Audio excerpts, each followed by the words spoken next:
Hey there everyone, welcome to Bill's Retro Gaming Show.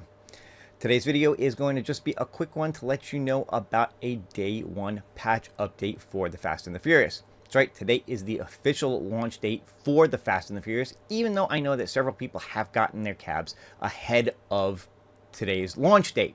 So the fact that a patch has gone out today, I guess it's okay to consider it day one. Like I said, today is the official launch date.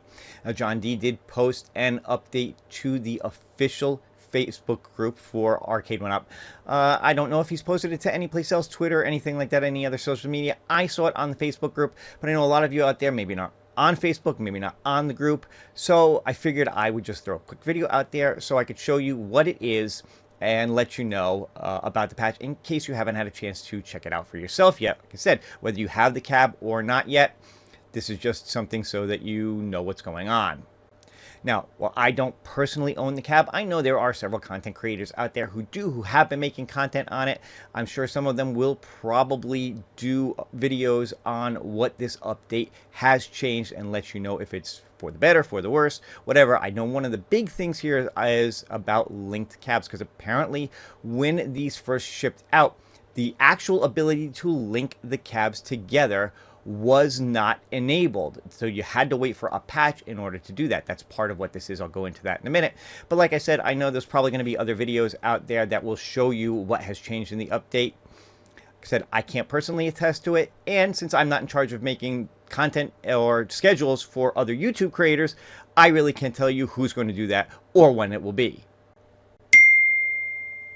But in any case, let's get to the update. All right, so here you go. This is the Facebook post from John D, and I'll just run through it real quick. So the patch is apparently version 2023-04-25. So if you look at your cab and it's not at that version, you will need to do this update. So what this update allows is to connect each cab wirelessly or wired to the same router/network. So let me just say something about this and how you would connect these up through wired means, because a lot of people have noticed that the Fast and the Furious doesn't have an Ethernet port on it. It just has USB ports. So what you would need to do is you would actually need to get a USB to Ethernet adapter and plug this into a router. So or potentially a switch that's plugged into the same router. But what you would need to do is get, like I said, a USB to Ethernet port connector, connect USB out of the cab to Ethernet into the router or switch, connect each cab up to whatever ports you have on that router or switch, and then that is how you would get them connected up wirelessly. Wired.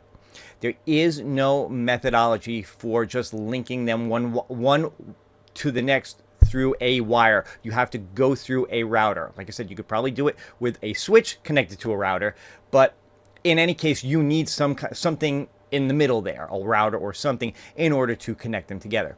So going back to this post, this is what John D says about how you do this. In the game selection screen, you will select the Fast and the Furious and move the wheel left to select the game's settings. Press any button to open the game's settings. In the settings for the Fast and the Furious, move down to select the machine ID option. Move left or right to change the machine ID option to 1, 2, 3, 4, 5, 6, 7, or 8. Each cabinet must have a different machine ID number to be able to connect it. So if you have multiple cabs, they cannot all be machine ID 1.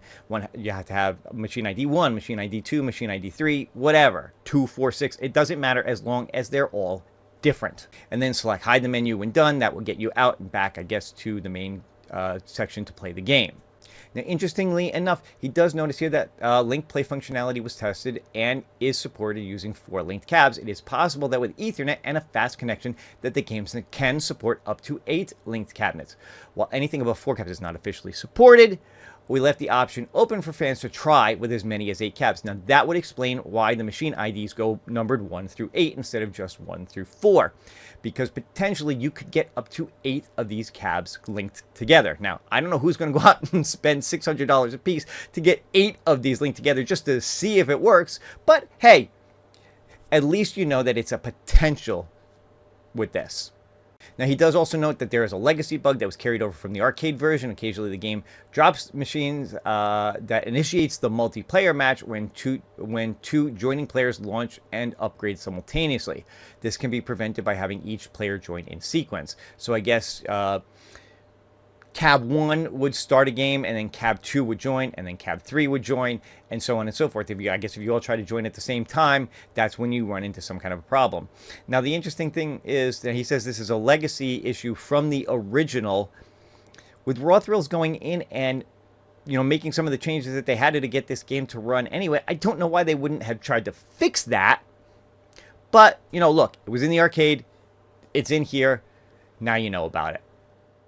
Now, while the Facebook post really just talks about linked cabs, supposedly there are some graphic updates and some other things that this patch also fixes to steering mechanics and things of that nature. So overall, it's a good patch to go ahead and download if you own this cab. That's going to do it for this video. Like I said, I just want to throw that out real quick for those of you who may or may not be aware that this patch is up there.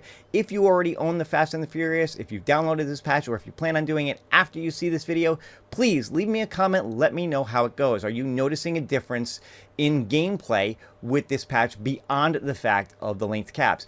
And I say that because I don't want you guys to think that this is just about linked cabs. So if you only own one, you shouldn't do the update.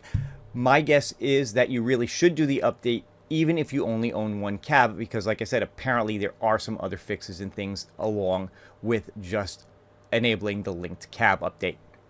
But really, that's going to do it for this video. Like I said, let me know in the comments if you've done it, if you've noticed any improvement. And I will see you guys in the next one. Have a great day.